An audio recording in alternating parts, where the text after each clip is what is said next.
68 years of non-stop hiccups. Sounds impossible, right? Meet Charles Osborne, the man who lived this bizarre reality.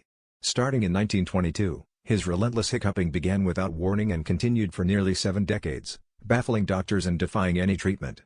Imagine the persistence needed to navigate daily life with an involuntary spasm every few seconds. Osborne managed to marry twice, have children, and maintain a farm, all while hiccuping over 430 million times.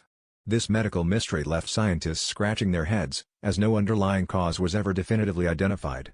His hiccups finally ceased in 1990, a year before his death, leaving behind a legacy of resilience and one of the most peculiar medical records in history.